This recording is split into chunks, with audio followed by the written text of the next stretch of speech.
Kisah ini berfokus pada Danny Dolinsky, memeriksakan pergelangan tangan kanannya yang cedera saat bekerja. Meski merasa sudah membaik dan melepas pelindung tangan, dokter tetap menyarankan agar ia menghindari aktivitas berat agar cedera tidak semakin parah. Can expect an occasional flare-up. Can I go back to work? Any other questions? Danny adalah penjual roti di sebuah toko kecil di pusat kota. Suatu hari, seorang pemuda bernama Ivan tiba-tiba datang meminta bantuan. Anehnya, Ivan menyebut bahwa tak ada orang di profesi mereka yang tak mengenal nama Danny Dolinsky. Tak ingin penyamarannya terbongkar, Danny segera mengajaknya ke dapur belakang.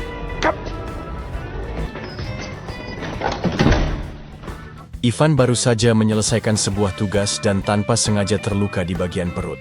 Ia datang kepada Danny untuk meminta bantuan menghubungi perusahaan, karena hanya Danny yang memiliki kontak langsung dengan para petingginya.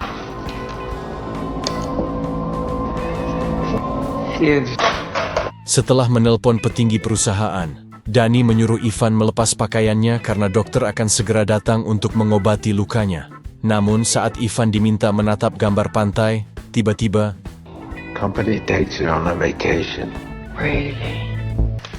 setelah mengeksekusi Ivan dan menyerahkan mayatnya ke tim pembersih, Danny pergi ke rumah besar milik direktur perusahaan. Disinilah fakta mengejutkan terungkap, Danny ternyata bukan penjual roti biasa, melainkan seorang pembunuh bayaran. Perusahaan tersebut ternyata bergerak di bidang jasa pembunuh bayaran untuk klien kelas atas. Danny sendiri telah bekerja di sana selama 30 tahun, hingga akhirnya diistirahatkan setahun lalu karena cedera pada tangannya. Gotta give him a chance, right? No. Namanya Opal, atasan Danny sekaligus petinggi cabang perusahaan di Wonokromo. Danny bersikeras ingin kembali bekerja karena bosan terus berpura-pura jadi penjual roti. Namun, karena tangannya belum pulih sepenuhnya, Opal menolak permintaan itu. Dolinsky. He must have known this day was coming. After 30 years? Opal akhirnya menyetujui permintaan Danny. Kini, Danny harus menjadi pelatih dan pembimbing bagi seorang pembunuh bayaran muda yang baru terjun ke dunia kriminal. Back in the field. We'll see about that. In a different capacity. Kita sebut saja namanya Will, seorang pembunuh bayaran pemula yang mendapat misi pertamanya. Setelah berkenalan, Danny dan Will langsung mulai mempersiapkan eksekusi target. I'm leading the charge. Karena perbedaan usia yang jauh, Danny cukup heran melihat Will, seorang milenial, mengecat kukunya. Baginya, itu sama sekali tak mencerminkan sosok kejam seorang pembunuh bayaran. Did you paint your fingernails? Di London, Danny menemui kenalannya, Anata, untuk mengambil perlengkapan seperti senjata api. Anata pun ikut bergabung, sekalian hendak menemui pacarnya untuk kencan. I've always wanted to visit there. Belfast. It's got a great music. Setelah semua persiapan selesai, Danny dan tim menemui seorang penghubung yang memberikan foto serta lokasi target. Di sana, Danny juga diberi informasi tentang Wilbur, pembunuh bayaran muda yang disebut-sebut sebagai penjahat jenius. Itulah alasan Opal merekrutnya. What about it? Opal thinks he's some sort of Retard? Setibanya di lokasi eksekusi, sebuah lapangan golf, Danny menyuruh Will tetap di mobil dan membiarkannya menangani misi sendiri. Diam-diam, Danny merasa iri. Ia tak terima ada pembunuh lain yang dianggap lebih hebat darinya. Target terlihat sedang bermain golf, ditemani dua pengawal. Ketika bolanya tak sengaja jatuh dekat tempat Danny bersembunyi, ia segera memindahkannya ke arah pepohonan, berharap bisa mendapatkan posisi ideal untuk menembak dari jarak dekat.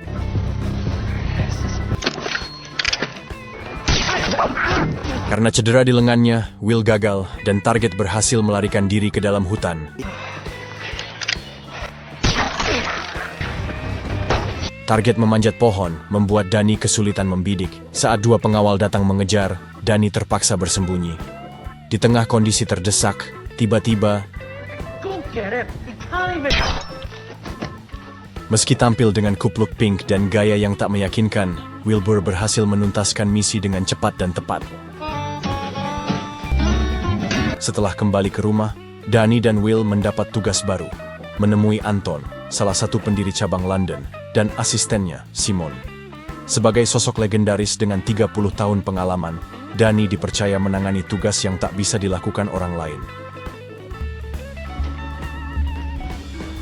Pierre. That's no suicide. Danny sempat menolak tugas ini setelah tahu targetnya adalah petinggi cabang Liverpool yang dijaga ketat 24 jam. Ia juga terkejut saat mengetahui target sebelumnya ternyata kandidat pengganti direktur. Jelas ada permainan politik, tapi Danny memilih untuk tidak ambil pusing.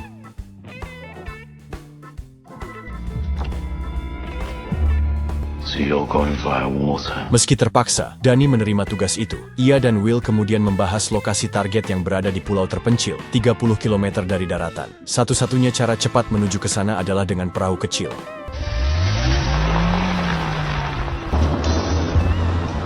Where's all the fucking water? Sesampainya di lokasi, Will terkejut melihat sungai yang biasanya bisa diseberangi ternyata surut.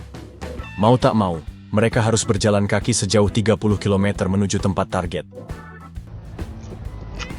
It's about a mile and a half.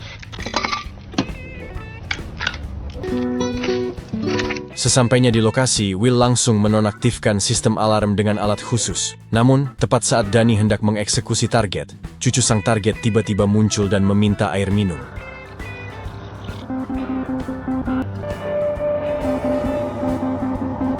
Setelah memberi cucu target air minum, Danny kembali dan mendengar permintaan sang target untuk berbicara. Sebagai petinggi cabang Liverpool, target itu menawarkan bayaran 10 kali lipat dari Anton agar Danny mau bekerja untuknya dan justru memburu Anton, orang yang memberinya misi ini. It's above my pay grade to contemplate. Training means replacing.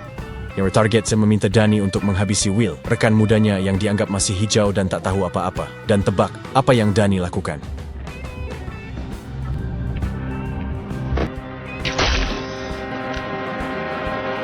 Meski Danny kurang menyukai Will, ia tetap menjunjung loyalitas dan menolak menjadi pengkhianat hanya demi uang.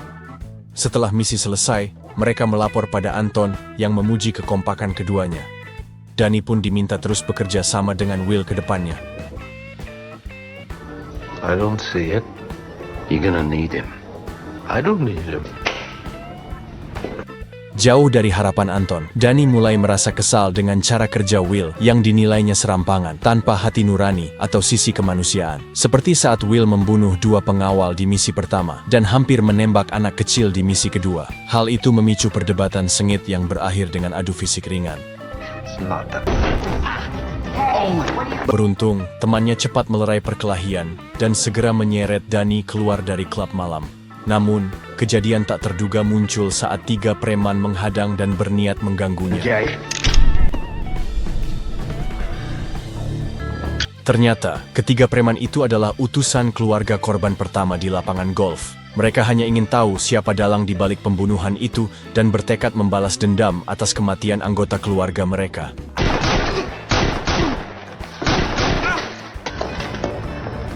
Merasa tidak aman tinggal di pusat kota, Danny membawa anaknya ke rumah sang ibu di desa. Sekalian, ia ingin memperkenalkan calon istrinya di masa depan, meski Anata sendiri hanya menganggap Danny sebagai teman saja. Keesokan paginya, Danny yang merasa bersalah atas perkelahian semalam segera menelepon Will untuk meminta maaf. Will menerima permintaan itu dengan santai, menganggapnya hal biasa. Ia membawa kabar baik. Simone, asisten Anton, telah menemukan target ketiga, seorang petinggi perusahaan dengan bayaran yang lebih besar dari misi sebelumnya. Come again? Simone found him apparently. Danny langsung ke kota untuk bertemu Will. Target ada di Hotel Bintang 7.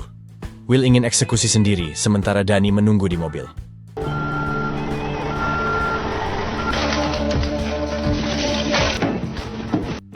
Bermodal info kamar dari Simone, Will langsung masuk ke hotel tanpa ragu-ragu.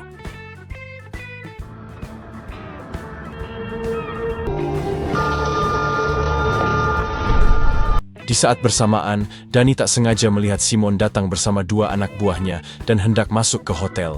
Merasa ada yang tidak beres, Danny buru-buru menghubungi Will agar segera keluar.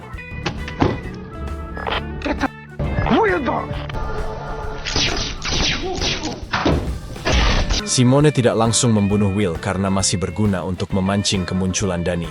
Di saat yang sama, ia juga mengirim beberapa pembunuh ke kediaman Opal. Inilah yang terjadi.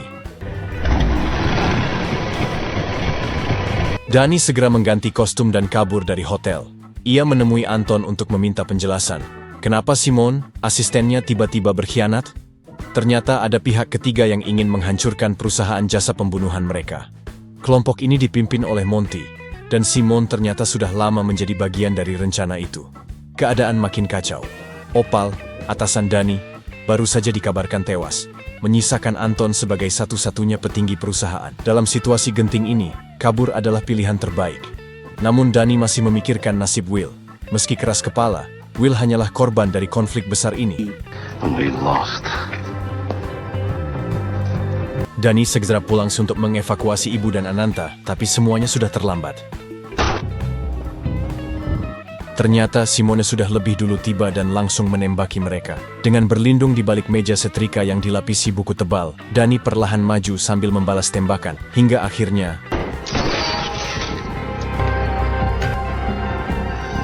usai menghabisi Simone, Dani menyuruh Ananta dan ibunya bersembunyi. Ia lalu pergi sendiri untuk menyelamatkan Will dari Monty.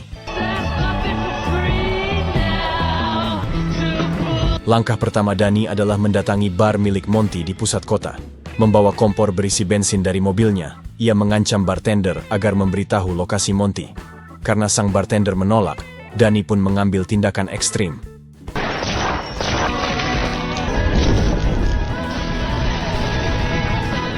Setelah membakar bar itu, Dani tak langsung pergi. Ia menunggu di mobil, mengamati siapa saja yang datang. Selain pemadam, muncul pria berpenampilan seperti bos mafia diduga kuat, itulah Monty. Tanpa buang waktu, Dani langsung mengejar dan berhasil menangkapnya. Setelah menangkap Monty, Dani segera menuju lokasi penyekapan Will. Namun salah satu anak buah Monty justru menusuk perut Will dengan pisau hingga ia terkapar.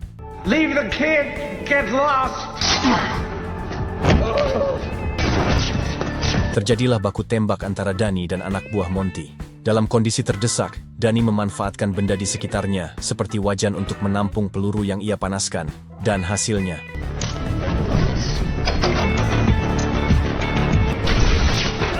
saat Dani hendak kabur, Monty dan satu anak buahnya tiba-tiba muncul dan siap menembak, namun untuk kedua kalinya, nyawa Dani diselamatkan oleh Will, sang si pembunuh jenius. Meski Will dalam kondisi kritis, Dani masih sempat menyombongkan dirinya sebagai legenda pembunuh terbaik. Padahal, di balik profesinya yang kejam, Dani sebenarnya orang baik dan tulus.